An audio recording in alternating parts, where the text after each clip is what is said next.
Hello everyone, merry Christmas. কালকে ছিল 25 December আর সকাল থেকে শরীরটা এত খারাপ ছিল, ভাবতেই পারিনি বিকেলে কোথাও বেরোতে পারবো। ক্রিসমাস বলে কথা, একটু সাজুগুজু করে বেরোবো না, এটা কি হয়? স্বাভাবিকভাবে অনেক গড়িমসি করার পরে ডিসাইড করলাম না, উঠে রেডি হতে হবে, রেডি হয়ে বেরোতে হবে, অ্যাটলিস্ট আর কোথাও না হোক একটু চার্চ ঘুরে আসতে হবে। তো যেরকম ভাবনা সেরকম কাজ, উঠে রেডি হয়ে আমরা বেরিয়ে পড়েছিলাম একটুখানি চার্চ। আমার বাড়ির একদম পাশেই যেহেতু চার্চ আছে সেই জন্য খুব বেশি দূর যেতেও হয়নি।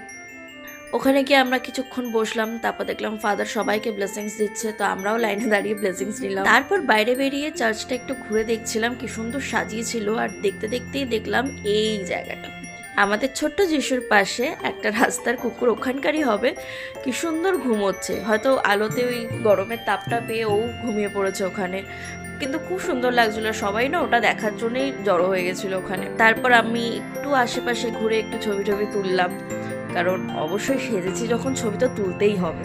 ছবি তোলার সাথে সাথে আমরা বাকি জায়গাগুলো একটুখানি এক্সপ্লোর করছিলাম, এত সুন্দর করে সাজিয়েছে।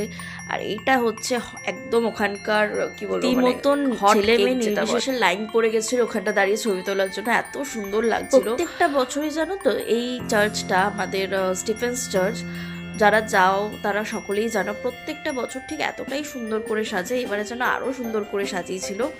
আর আমার মতন যারা আজ অব্দি পার্ক স্ট্রিট যাওনি তাদের জন্য আমার মনে হয় এই বাড়ির পাশের বা নিজের এলাকার মধ্যে থাকা এই চার্চগুলোই হচ্ছে একটা ওই পার্ক স্ট্রিটের একটা ভাইব এনে দেয়। তো এইটা ছিল আমার ক্রিসমাস, আমাদের ক্রিসমাস। আশা করি তোমাদের সকলেরও ক্রিসমাস খুব ভালো, সকলে সুস্থ থাকবে, ভালো থাকবে। Bye bye.